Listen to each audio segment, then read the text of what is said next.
Hey guys, welcome back. If you're new here, welcome to my channel. Today I'm doing part 1 of a series that I'm going to be doing, Confessions of a First-Time Mom. I am a first-time mom. Me and my husband have a daughter named Elodie. She's 6 months old. We love her so much. I love being a mom. Never knew that, like, this is what I was meant to do, is be a mom. For sure, a mom. So I'm gonna go through a couple different things in different videos. Today's focus is labor and delivery. So if you wanna see Confessions of a First-Time Mom, labor and delivery, then just keep watching. Okay, so when I was pregnant with Elodie, I didn't have like any complications or anything, but I was a week overdue. So her due date was January 28th, and they had me scheduled for an induction on Monday the 5th. So, the Friday before that, which was February 2nd, my mom and dad were driving down to Tennessee. They live in Pennsylvania, so that they could be there for when Elodie was born. Whether she came before I got induced or after, they were gonna be there the whole week of February 5th. So they drove down Friday night, February 2nd. So I was laying in bed, and I had Braxton Hicks contractions for like weeks and weeks, but they weren't painful, so I knew that they weren't real. So the night of February 2nd, me and Zach went to bed super early. Went to bed at like 8. I woke up around like 11:30ish, and I had like a tracker on my phone like to track contractions, and I like woke up and I like felt like, oh no, I think I'm going into labor. But I didn't know, so I put the tracker on and I kind of fell asleep, and then another one woke me up, and I looked, and it was like 6 minutes apart, and then I like felt something weird. I don't even know how to describe it. It was just like, I don't know. It was weird. So I stood up, and just like everything came out of my vagina. Like, I just felt like I knew my water broke. So I'm like wobbling to the bathroom like it had to have broke. So then just like more, I can feel it like running down my legs. So I'm like, Zach, he's not waking up. I was like, Zach, my water broke. And he was like, what? Instantly woke up. So I sit on the toilet because like I just am making a mess everywhere. So I'm sitting on the toilet, and like, I know this is disgusting. TMI if you do not want to hear about this, but like in my underwear there was just like water with like, I don't know, like little flakes. Like they were clear, but like other little things in there. Like, I guess, I don't know, from my cervix, I'm guessing. So I'm sitting there, and Zach's half asleep, and he comes into the bathroom, and he like looks over at my underwear, and he looks back at himself in the mirror, and he's like, yeah, I guess your water did break. Yeah. So then, as I'm sitting on the toilet, my mom texts me and says, we're getting off the exit now. What perfect timing. I text her back and was like, my water broke 10 minutes ago. The doctor told me if my water broke that I could come in and I'd be admitted, but I didn't have to rush, that I could take a shower, get all my stuff together, whatever. So I had already had our bags packed, everything like that, but I got a shower, I did my hair, I actually even did my nails because I didn't want to look ratchet. So by the time I was done like getting ready, my contractions like were actually painful, and I'm very, very bad with pain. Like, I stub my toe and I feel like I'm gonna pass out. So they were pretty painful. So we were on our way to the hospital, which I gave birth on base, so we had to like get our IDs out to get on base, and these people in front of us were like talking like as they were checking their IDs, and I'm like, oh my gosh, if they don't hurry up. Like, seriously. So we were in line for like 5 minutes. I was so upset. What's wrong? So we got to the hospital. We got up to the labor and delivery floor, and they had to check my cervix. And if you had got checked before, I got checked once while I was pregnant, and it really freaking hurts when they check your cervix. Like, it hurts. Whenever she put me on the table, she told me to get undressed. Then I laid on the table and waited for her to come in. She like hooked me up to look at my contractions, and the pad under me was soaked, and it was like uncomfortable because I was like sitting in it.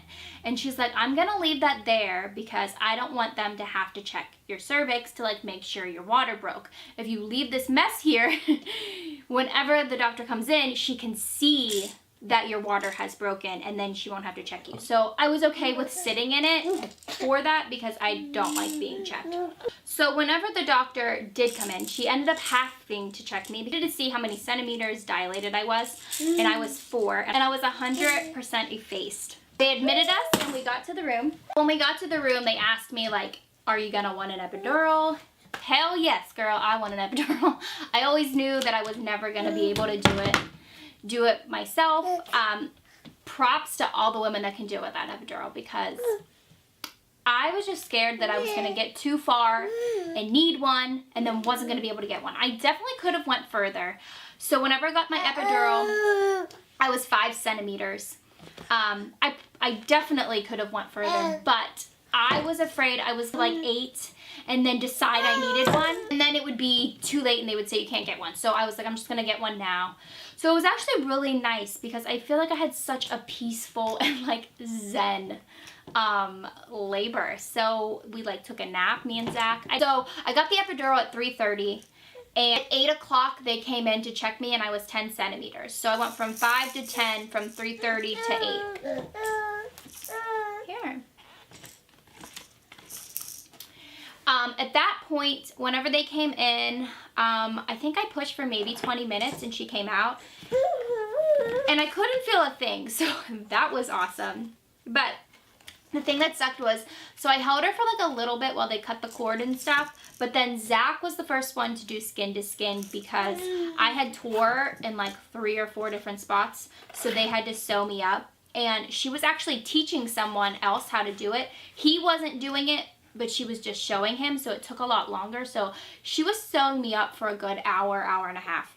I had all these bright lights on my vagina, like people walking in and out, like 10 nurses and all these people, and I'm like, all right, yep. As soon as they come around the corner, I'm like, literally the door's over there and bright lights on my vagina, legs wide open, and I'm like, oh my gosh. But you know, like, you learn that like it's just a vagina, and now everyone's seen it in the hospital, so it's okay. After my epidural wore off, my left leg and like side took like 2 hours to wear off after my right side. So it was really scary. I was like, oh God, like, am I paralyzed? I don't know. But it was like, it was very, very scary. But it did wear off, and I definitely will get an epidural again with my next kid. I just feel like I had such an amazing birth experience, like just being so like calm, and I don't want to be in pain, and I don't want to like be stressed out and want to cry because I'm in pain. So like I loved my experience of not being able to feel anything. So I'll definitely be having an epidural next time too. Spent 3 days in the hospital, and I had a really tough time breastfeeding. My milk didn't come in, and she was fussy, and she literally stayed up. Like, I think I got maybe like 3 or 4 hours of sleep the entire time we were in the hospital. And they don't have a nursery there, so she slept right next to us, and Zach kept trying to stay up, like he wanted to, and he's like, I'll take this shift, but there wasn't really like a shift. Like, she wanted to suck on my boob, but there was no milk, so like even Zach could, if he stayed up, it was kind of just like pointless because one of us needed to get sleep. So I just was like, you know what, like, you get some sleep. That way, whenever she finally does go to sleep and she wants to be up, you can be up with her, because all she wanted was my boob, and I wasn't making enough milk. In the hospital, the mesh panties, when people tell you that they're amazing, they really are amazing. And I stole like 15 pairs from the hospital. I mean, I guess I didn't really steal them. They told me like anything in the room I could take. So I took all those panties home with me. And they had these like ice pack that you like crunch. Like, ice pack pads, and then I would put witch hazel pads on top of them, and seriously, those were a lifesaver. So like I said, I ripped and I had stitches in about like 3 or 4 different spots, and they were so painful. Probably it took like a week, and then they became very painful to like sit down. I would literally take one of those neck pillows for the airport, and I would put it in the diaper bag if we went somewhere, and I would sit on it.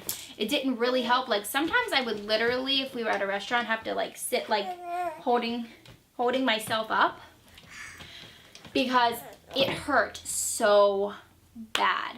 I feel like they were more uncomfortable than the contractions, no joke.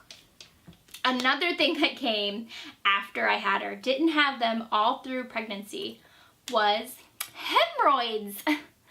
And I know that's disgusting and nobody wants to talk about hemorrhoids, but like I'm gonna talk about hemorrhoids. They literally just went away like a month ago. And they were like painful. Like I had never had a hemorrhoid before, so I had no idea. And I'm like, Mom, why does it feel like I'm shitting glass? And she's like, my mom's a nurse, that's why I asked her. She's like, you have hemorrhoid. And I'm like, no, I have to have like 10 because it literally feels like I'm pooping out shards of glass. So I tried everything though. Like hemorrhoid suppositories, like hemorrhoid like pads and stuff. But they literally went away like last month. Thank the Lord Jesus, because that shit is literally definitely more painful than contractions when you have to take a poop with 5 hemorrhoids, or it was probably just 1, but I'm very bad with pain. So above all else, labor and delivery, I had an overall amazing experience. I loved being pregnant. The first couple weeks of being pregnant, I was very, very sick, so those weren't enjoyable. And then, of course, the last week, and when you're overdue, you're miserable. But I loved being pregnant. I loved feeling her in there. I loved my body when I was pregnant. I had an amazing experience. Everything you go through for labor and delivery and being pregnant and everything, whenever that baby comes out and they lay her on your chest, it makes everything so worth it. I'm gonna cry. She is literally everything that I ever wanted, and I'm so happy that me and Zach get to make a little family, and she's just like the most perfect little girl. I keep looking at her because she's so perfect. So thanks for watching, guys. Sorry if it was a little TMI, some of the parts, but I really hope you enjoyed, and watch out for part 2 of Confessions of a First Time Mom. If you're new here, make sure you subscribe, and if you want to see more videos like this, make sure you like this video. Thanks, guys. See ya.